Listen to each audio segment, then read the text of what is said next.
Assalamualaikum warahmatullahi wabarakatuh.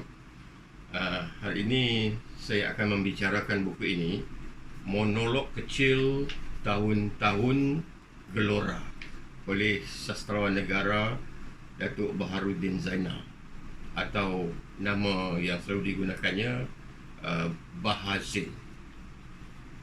Buku Monolog Kecil ini ialah sebuah buku kritikan sosial, kritikan budaya, dan sekali-sekala ada juga kritikan sastra. Bahazin dikenali sebagai sastrawan, iaitu sebagai penyair dan sebagai pengkritik sastra. Dan beliau dikenali sebagai seorang pengarang yang jujur. Dalam arti kata, kita boleh memahami, boleh mengenali bahasanya dan cara penulisannya itu ada unsur kejujuran. Jadi makna kejujuran ini harus kita fahami begini. Misalnya apabila kita melihat bahagian prakata misalnya. Dalam perkata itu, Bahadin mengakui bahawa ilmu yang didapatinya dan juga maklumat-maklumat yang didapatinya itu adalah hasil daripada pertemuannya dengan orang lain. Misalnya dalam perbincangan, dalam pembacaan dan lain-lain. Jadi itu yang dikatakan kejujuran di sini.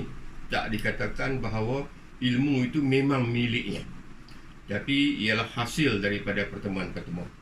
Dan ini kalau dalam istilahnya kita panggil intertextuality, iaitu teks orang lain masuk ke dalam teks kita. Itu intertextuality. Proses pengambilan bahan-bahan ini sebenarnya biasa, dan inilah yang memajukan penulis, iaitu penulis muda mempelajari sesuatu daripada penulis yang lama, lalu dihasilkan karya yang ada identitinya yang tersendiri. Esei pertama dalam buku ini berjudul Apa Ada Pada Kata-Kata. Bunyinya macam klise, macam selalu disebut orang, tetapi apabila kita membacanya, kita mendapati ada aspek-aspek yang menarik. Iaitu antara contoh yang dikemukakannya ialah gelaran-gelaran. Bagi Bahazin, banyak gelaran yang dikemukakan untuk orang-orang di sekeliling kita tidak betul. Jadi apa-apa gelaran tu bolehlah dilihat di dalam buku ini. Tapi yang penting dia mengatakan tidak betul kerana tidak menepati kepribadian itu. Jadi gelaran itu ialah satu aspek bahasa yang dianggapnya tidak betul, sehingga apabila dia pergi pula kepada pembacaannya, iaitu karya Sutarji Khaldun Bahari, dia mengiktirafkan bahawa Sutarji mengemukakan perkara yang baru, iaitu Sutarji mau menjauhkan makna daripada bahasa. Artinya dianggap satu beban makna kepada kata. Jadi kenapakah Sutarji sampai begitu? Sampai mengatakan mau menghasilkan karya yang menjauhkan makna daripada bahasa biasa. Jadi dalam buku ini juga Bahazin membezakan, menyebutkan kepalsuan dan kebenaran.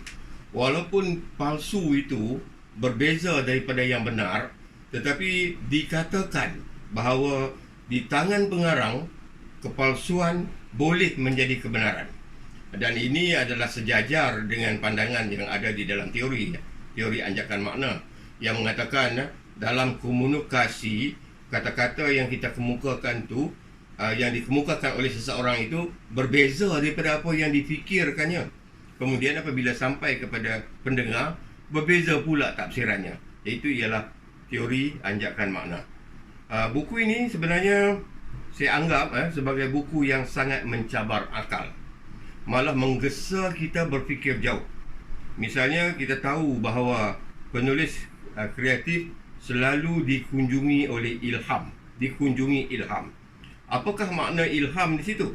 Ini perlu dilihat dalam bab yang bertajuk Seperti Bersalaman dengan Tuhan. Bahar menjelaskan makna ilham dalam kaitannya dengan hasrat murni pengarang, iaitu pengarang yang baiklah. Setengah penulis sedar bahawa mereka menulis kerana desakan dalaman, dan ini merupakan sebagai satu pengubatan neurosis dan akan membuat kalbu berkembang. Untuk perkara ini, Baha mengutip pandangan Lee Stringer. Akhir kata, saya berpendapat buku menolak kecil ini memberikan sumbangan pemikiran yang tebal dan amat berfaedah untuk dibaca dan diteliti. Sekian, terima kasih.